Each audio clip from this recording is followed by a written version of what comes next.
akan menyambut mereka kehadiran para punggawa olahraga tanah air yang berhasil menorehkan sejarah baik luar biasa di kancah internasional. Ini Pak Presiden memang dijadwalkan akan menerima ke 28 atlet ini di istana sekitar pukul 9.30 pagi. Ini sudah terlihat, Vi. Betul. Tuh, bus bantrosnya sudah terlihat persis di depan kita. Bu Imel, Mas Bas, kira-kira mereka bisa melihat kita ada di sini nggak ya nanti? Ya? Ada Ibu Imel di sini, senior. Apa perlu kita teriakan? Ada Bu Imelda, peraih sejumlah juara all-England dan lain sebagainya. Perlu ya, Pak ya? Siap-siap nih yang lihatnya nih, jangan lupa nih. Ini ya, sudah mau lewat. Oke, mana yelnya? Indonesia!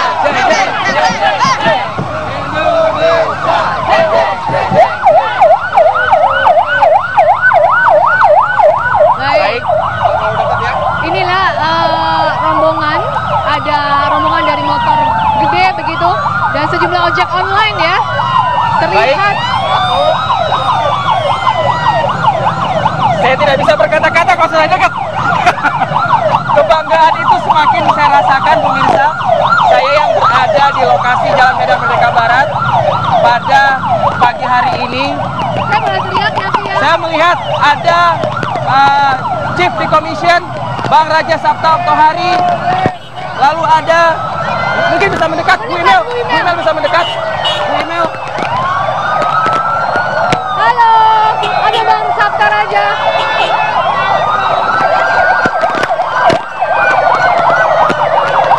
Ibu Imel, ada Ibu Imel. Pak Gatot. Luar biasa kemeriahan pada pagi hari ini. Baik. Terima kasih kepada para sejumlah masyarakat. Dan tadi Lihat Owi ya, dan Butet melihat Ibu Imel ya, melambaikan tangan juga kepada Ibu. Kita kembali ke Kembali ke kursi. sambil kita terus memperlihatkan Jangan, Bu. momen demi momen. Baik, sudah melintas di Jalan Medan Merdeka Barat. Ya, dan Artinya sesaat memang lagi sudah akan diterima oleh Presiden tentunya. betul, betul. Kita ucapkan terima kasih kepada Ibu Imel, kepada Mas Bas juga. Baik. Mungkin ada pernyataan terakhir pendek saja dari Mas Bas dan Bu Imel, silakan Mas Bas. Ya, saya kira ini sekali lagi momentum bagi kita untuk kembali mengingatkan kepada generasi muda terutama ya, Baik. bahwa kita itu raksasa olahraga. Baik. Kita negara besar yang biasa menjadi langganan juara di berbagai event bulu tangkis di dunia. Ini saya kira tahun 2020 Olimpiade Tokyo itu harusnya dari sekarang kita targetkan berapa kita mau merebut medali emas. Kurang-kurangnya 2 lah ya bisa. Usahanya tidak mudah Mas Bas, tapi kalau ada kemauan, kegigihan. Minimal seperti Tiongkok di Rio 2016, mereka bisa merebut 2 medali emas. Masa Baik. kita nggak bisa sih? Terima kasih, Terima kasih. Mas Budi Atto Sambasi, terima kasih Bu Imelda. Ya, pemirsa, ini yang Anda lihat di layar kaca Anda saat ini adalah persiapan di Istana Merdeka, tempat kami mengabarkan Anda saat ini dalam menyambut tidak hanya Tontowi Ahmad dan juga Liliana Natsir, tapi semua kontingen Indonesia, atlet yang tergabung dalam kontingen Indonesia yang telah berjuang di Olimpiade Brasil 2016 yang lalu. Total ada 22 atlet dan 3 diantaranya mendapatkan emas, mendapatkan medali, maksud kami 2 medali perak, yaitu lifter Eko Yuli Irawan dan Sri Wahyuni, serta pasangan ganda campuran yang berhasil meraih medali emas, yaitu Tontowi Ahmad dan Liliana Natsir.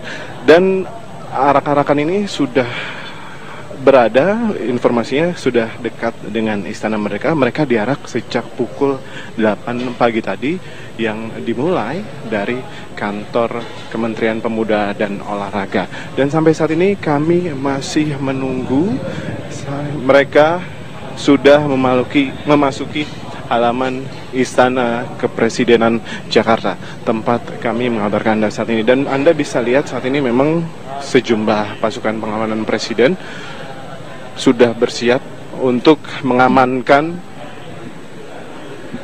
kedatangan dari 22 kontingen atlet yang tergabung dalam kontingen Indonesia, dan Presiden Republik Indonesia Joko Widodo sudah berada di dalam istana mereka sejak pukul 8.30 waktu Indonesia Barat tadi. Anda bisa juga lihat bahwa para awak media sudah bersiap untuk mengabadikan momen yang tentunya sangat langka ini di Indonesia, yaitu para atlet yang sudah berjuang di Olimpiade Brazil 2016 memasuki Istana Merdeka, tempat kami mengabarkan Anda saat ini, di mana sampai saat ini kami masih menunggu dan belum terlihat, masih menanti mereka memasuki Istana Merdeka. Dan menurut informasi yang kami dapatkan bahwa mereka sudah masuki halaman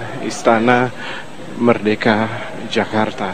Dan sampai saat ini memang tidak hanya kami, tapi sejumlah wartawan yang tergabung dalam wartawan Istana Presidenan Indonesia sudah masih menanti. Dan kita lihat Kepala Staf Kepresidenan, yaitu Teten Mas Duki, sudah mulai keluar dari Istana Merdeka, dan dikabarkan Teten juga akan ikut menyambut atlet yang tergabung dalam kontingen Indonesia yang juga dibawa oleh Menteri Pemuda dan Olahraga Imam Nahrawi.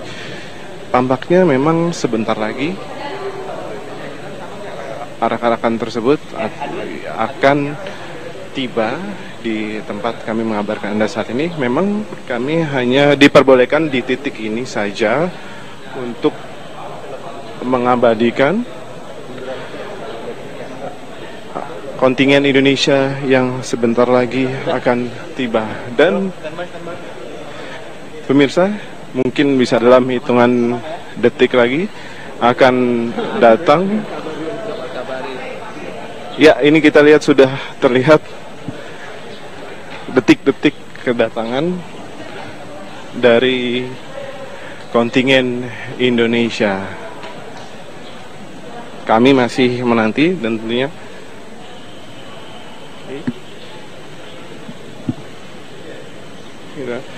ya, ini sudah mulai terlihat atlet-atlet yang tergabung dalam kontingen Indonesia dipimpin oleh Menteri Pemuda dan Olahraga Imam Nahrawi. Juga ada Ketua Kontingen Indonesia Sabta Raja Okto Sabta Raja. Dan di belakang Okto terlihat Liliana Natsir dan juga Tantowi Ahmad yang berhasil meraih emas ke-7 selama keikutsertaan Indonesia di dalam Olimpiade. Dan saat ini mereka sedang diabadikan gambar oleh para wartawan sebelum masuk, dan nampaknya hanya peraih medali yang ikut dalam kontingen, karena terhitung hanya terlihat atletnya ada 4, yaitu selain pasangan Tontowi dan juga Liliana Natsir yang akrab dipanggil Owi dan Butet, lihat di belakangnya ada Sri Wahyuni dan juga Eko Yuli Irawan. Dan sampai saat ini Sekretaris Militer Presiden sudah menyambut rombongan yang diarak dari kantor Menteri Pemuda dan Olahraga. Dan kami tampaknya harus mengembalikan dulu ini ke studio, karena kami harus masuk ke dalam Istana Merdeka untuk mengabadikan secara langsung bagaimana upacara dan juga ya, kita lihat sudah masuk istana. Terlihat ini Liliana Natsir, Tontowi Ahmad, Sri Wahyuni dan juga Eko Yuli Irawan. Ada juga Gita Wirjawan, ada juga Gatot Dewa Brata, dan juga tadi sudah terlihat ada ini Olimpiana yang juga pernah meraih emas dari Indonesia, yaitu Taufik Hidayat. Sampai saat ini mereka masih menunggu untuk memasuki, dan kami kembalikan dulu ke studio karena kami akan bersiap untuk melaporkan langsung dari dalam Istana Merdeka?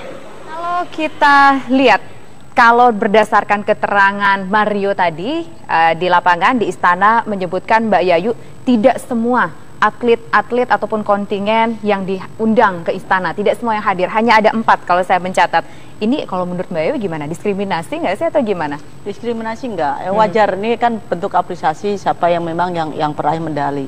Sama halnya kita dulu juga seperti itu waktu dipanggil RI 1 gitu ya. Ini wajar karena kenapa kita akan ada dialog khusus, ngobrol-ngobrol secara personal. Kalau terlalu banyak, kasihan juga Pak Presiden nggak fokus juga gitu. Tapi kalau dulu waktu Mbak Yayu berhasil menorehkan prestasi, oke. Tapi sebenarnya kita akan menuju ke istana lagi. Kita lihat ini Presiden Joko Widodo sudah bertemu dengan sejumlah pejuang atlet kita yang berhasil menorehkan prestasi di ajang Olimpiade 2016 dan menyempatkan diri juga tampaknya untuk mengobrol bersama atlet kita. Nih kita lihat bagaimana persambutan.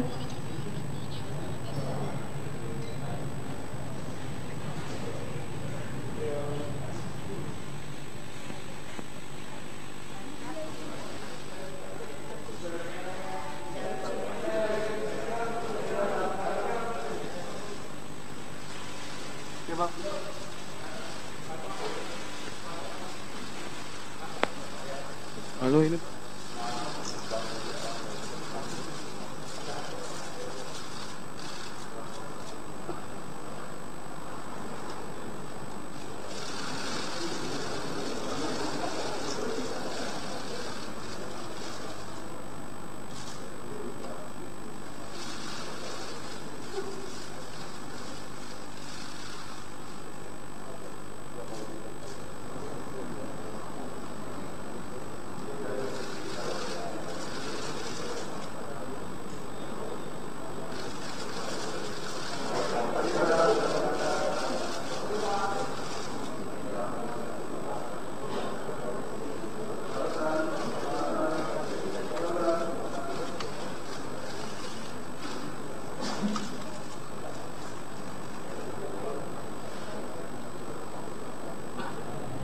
Ya, itu pemirsa, kita melihat bahwa Presiden Joko Widodo menyambut, kemudian bersalaman dan juga sempat berbincang sedikit dengan para atlet dan juga sempat kalau kita lihat berfoto antara Presiden Joko Widodo dengan Owi dan juga Butet. Saya ingin mengetahui nih Mbak Yayu, ketika dulu berhasil menorehkan prestasi, mengharumkan nama Indonesia, kemudian bertemu dengan Presiden, bisa dijelasin nggak sih kebanggaan seperti apa waktu itu yang dirasain Mbak Yayu? Terus terang aja kalau nggak bisa didescribe-in, terus terang aja. Jadi itu memang perasaannya luar biasa dan apa yang kita coba perjuangkan selama ini akhirnya membuahkan hasil. Hanya itu terus terang aja yang kita pikirkan, gimana caranya merah putih dikibarkan kan gitu. Kalau kita mau coba didescribe, terus terang aja saya nggak bisa mendescribekan wah bagaimana perasaannya, karena memang betul-betul ya luar biasa. Bayangin kita orang-orang pilihan, berapa orang yang bisa mengharumkan nama bangsa di internasional kan gitu. Ketika bertemu dengan Presiden, apa perbincangan yang sampai sekarang tidak lekang dari ingatan Mbak Yayu ketika setelah berhasil? Perbincangan biasalah, bagaimana kesan-kesannya, bagaimana jalannya pertandingan. Padahal seputar masih hal-hal yang wajar, tapi juga mungkin lebih diplomatis ya. Terus terang aja di era saya dulu kan eranya Pak Harto, Presiden Soeharto. Yang bertemu juga memang nggak tadi kalau dibilang 4 orang ya atletnya, ini masih ada pengurus lainnya. Dulu enggak, kita betul-betul cuman atletnya aja 4 orang sama 1 seknek dan Pak Harto. Itu waktu era Pak Harto. Waktu eranya Pak Habibie beda lagi memang. Kan kebetulan eranya Pak Habibie waktu itu menerima SEA Games ya, ada Asian Games. Jadi cukup banyak, lebih banyak lagi. Jadi peraih medalinya kan lebih banyak gitu. Jadi itu aja. Kalau era Pak Harto kita kayaknya hanya yang peraih emas aja, itu seingat saya. Jadi eranya nggak banyak lah. Di waktu itu juga saya ingin review lagi nih, mengingat masa nostalgia indah Mbak Yayu ketika berhasil menorehkan prestasi. Kalau sekarang ini kan ada pengarakan atlet gitu ya, mengelilingi Jakarta dari Menpora sampai ke Istana Merdeka begitu ya. Kalau zaman Mbak Yayu dulu ada nggak seperti itu, atau mungkin di daerah Mbak Yayu seperti itu nggak? Terus kalau antusiasmenya seperti apa sih dari masyarakat waktu itu ketika Mbak Yayu pulang bawa prestasi? Gini, zamannya emang udah berbeda, eranya berbeda. saya memberikan apresiasi memang dengan pemerintah sekarang yang memang betul-betul bentuk apresiasinya luar biasa ya. Salah satunya itu juga perlu kita apresiasikan. Kalau kita bicara era yang dulu, sepertinya karena memang gini, olahraga belum dianggap ya sesuatu yang besar ya. Dan juga salah satunya olahraga bukan atau belum dianggap seperti salah satu sumber industri, itu juga salah satunya. Jadi memang dari era-era ini yang sangat berbeda.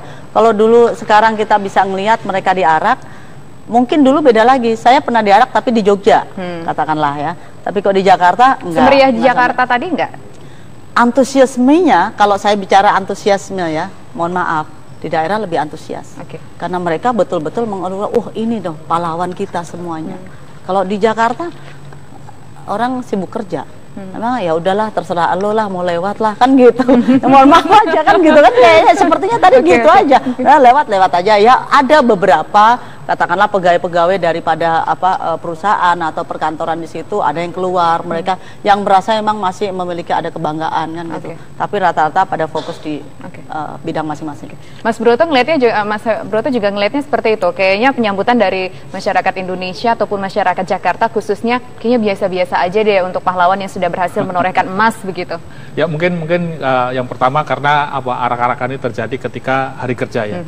Mungkin ceritanya lain kalau dilakukan pas hari libur atau mungkin digelar ketika ada hari bebas berkendara. Saya kira ceritanya akan lain, sambutan masyarakat akan lebih antusias, lebih dekat lagi lah.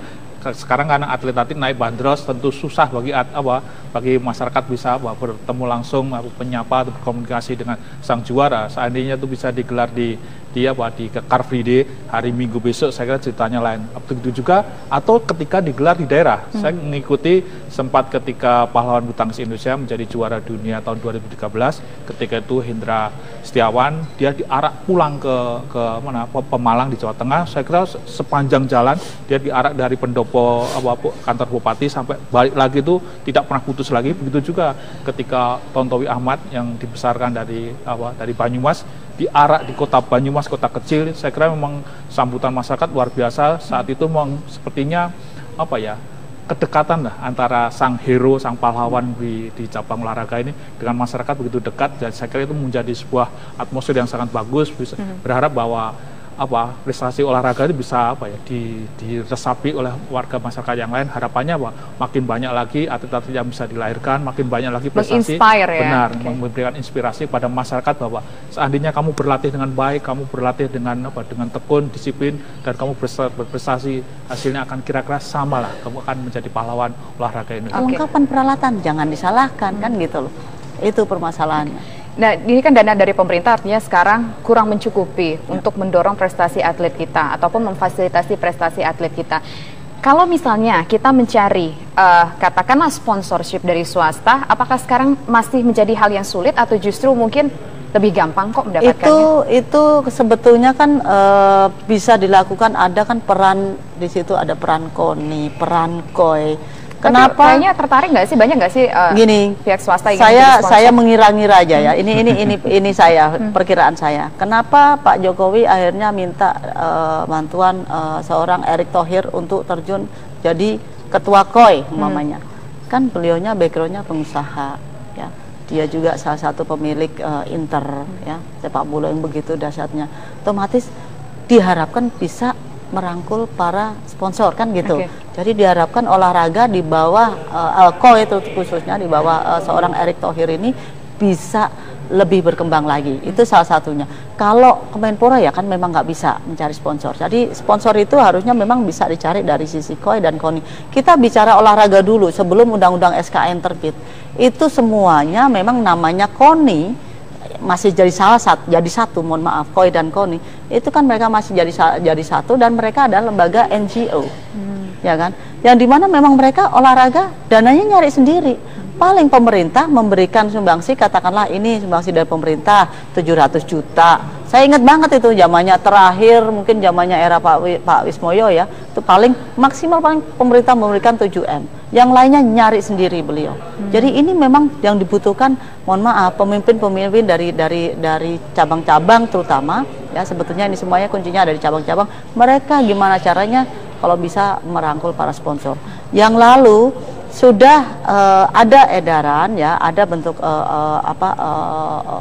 sebenarnya bukan edaran, tapi inilah ya dari Presiden, bahwa anjuran dari Pak Presiden bahwa kalau bisa perusahaan-perusahaan BUMN ini membantu cabang-cabang olahraga. Jadi ada semacam bapak angkat mereka ini. Contohnya juga di bulu tangkis ada bapak angkatnya, ya angkat besi ada bapak angkatnya. Seluruh cabang ini rata-rata ada bapak angkatnya. Tapi kalau saya lihat belum semua berjalan dengan baik, belum efektif. Jadi ini perlu juga sebetulnya, mungkin barangkali mohon maaf Pak Jokowi harus terjun, kalian harus maksimalkan lagi bantuan kalian. Nah, kalau berbicara bantuan itu, apa sih sebetulnya cabang olahraga yang memang bisa menjadi andalan kita? Kalau tadi Mas Broto sudah memberikan pandangannya cabang olahraga mana saja yang harusnya menjadi andalan kita gitu. Kalau dari pandangan Mbak Yawi sendiri, kita membutuhkan spesifikasikah olahraga andalan untuk Indonesia? Gini, kalau saya bicara mungkin lebih secara keseluruhan, kita bicara cabang Olimpik ini kan hanya berapa sih? Katakan 27 atau 29 ya, kira-kira ya. Nah, dari cabang-cabang Olimpik ini saya tidak hanya membicarakan Olimpik, ini sekarang Olimpik lewat. Cabang unggulan kita Olimpik terus terang aja salah satu pendulang emasnya hanya dari bulu tangkis. Dan juga untuk medali-medali yang lain kita tahu angkat besi, ada kontribusinya di beberapa cabang termasuk ada panahan yang sebelumnya ya seperti itu. Cuman jangan salah, kita nih menuju road sampai dengan ke 2018 Asian Games. Cabang apa yang bisa ibaratnya kita pamap lagi, cabang-cabang yang memproseskan medali paling banyak itu adalah salah satunya mother of sportnya apa? Atletik, ya. Ada renang, ya. Ada senam. Cabang-cabang ini harusnya juga didukung dengan financial yang lebih lagi. Jadi ada semacam memang perhatian khusus karena ini berapa medali sendiri. Dari atletik itu ada 40 lebih saya ingatnya. Begitu juga dengan renang. Bayangin satu perenang, seorang Michael Phelps bisa berapa medali? 8, 9 ya. Sekarang ya kan totalnya bisa 23 emas dia udah. Jadi itu seorang Michael Phelps. Sama halnya kita dulu punya penang kita yang dulu. Contohnya dari eranya Lukman Nyode sampai dengan eranya Richard Sambera sampai dengan yang sekarang ya, mungkin saya udah nggak begitu. Tapi itu perlu dapat dukungan dana. Atletik mereka sebenarnya cukup konsisten, saya bilang konsisten di bawah bimbingan seorang Pak Bob Hasan ya. Bayangin sampai mereka tidak ada yang berani menurunkan seorang Bob Hasan. Karena kenapa? Beliaunya konsisten sekali, nggak ada yang mau jadi bawa angkat segila Pak Bob Hasan. Jadi benar-benar untuk jadi bawa angkat di cabang-cabang olahraga memang harus gila. Mohon maaf saya katakan, memang harus gila. Konsisten benar-benar memang rutin mengeluarkan dana. Nah, atletik ini sangat konsisten di SEA Games. Mereka punya potensial di Asian Games. Yang lalu ada yang mencuri Maria Londa kalau salah ya dengan loncat jauh. Nah, berarti kan mereka memiliki potensi. Ini harus didukung juga dengan financial yang lebih baik lagi kan gitu. Kita saya nggak tahu kalau katakanlah di gimnastik. Mungkin gimnastik ukurannya masih di SEA Games katakanlah ya, karena banyak sekali teknik-tekniknya. Kalau kita bicara Olimpik memang tekniknya luar biasa. Kita bicara Amerika, kita bicara Rumania dan lain-lain. Jadi ini cabang-cabang yang sebenarnya ada menjadi skala prioritas juga yang dimana membutuhkan biaya dana tambahan. Kalau udah bicara Olimpik ya kita bicara bulu tangkis, kita bicara angkat besi. Angkat besi ini selama ini kasihan menjadi anak tiri. Kita akan menuju kembali ke Istana Merdeka. Kita akan menyimak pernyataan yang disampaikan oleh Presiden Joko Widodo usai bertemu dengan para pejuang Olimpiade 2016 yang telah mengharumkan nama Indonesia di kancah internasional. Kita akan segera menuju ke istana berikut ini.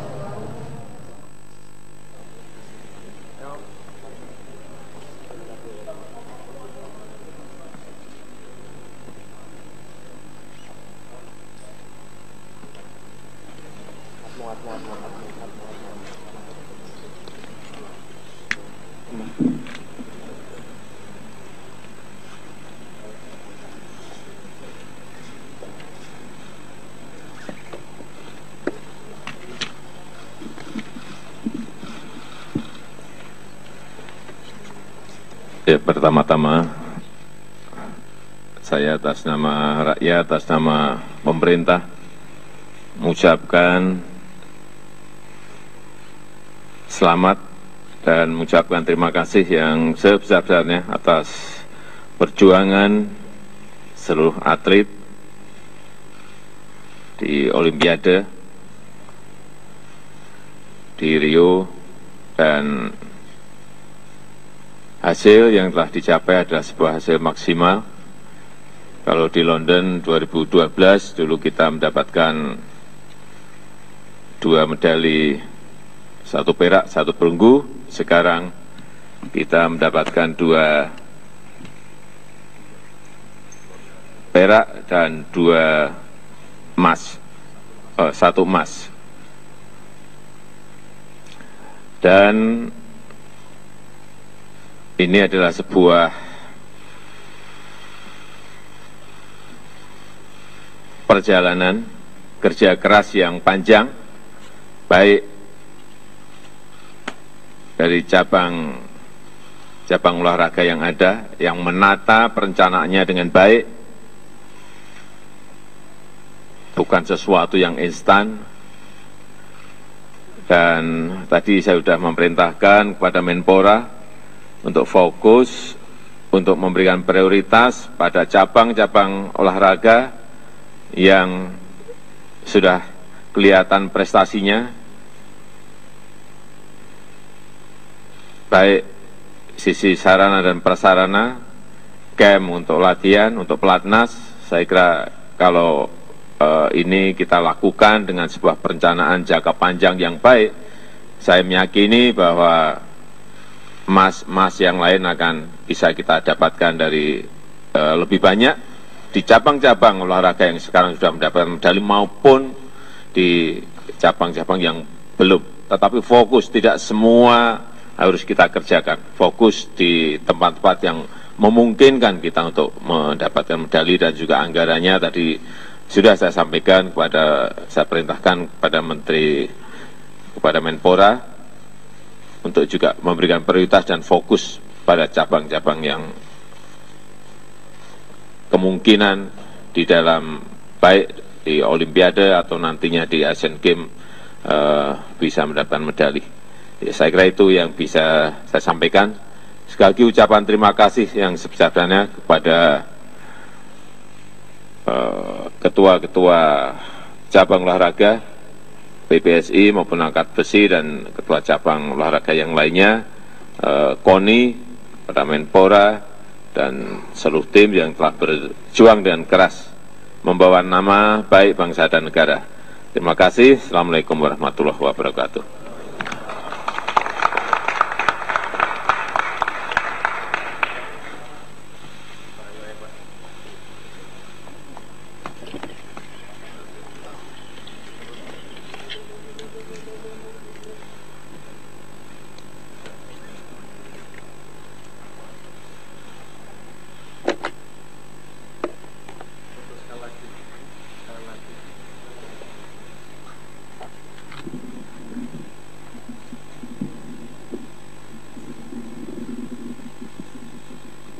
Yaitu pemirsa, pernyataan singkat yang disampaikan Presiden Joko Widodo usai bertemu dengan para atlet yang berhasil mengharumkan nama Indonesia di kancah internasional di ajang Olimpiade tahun 2016 tadi.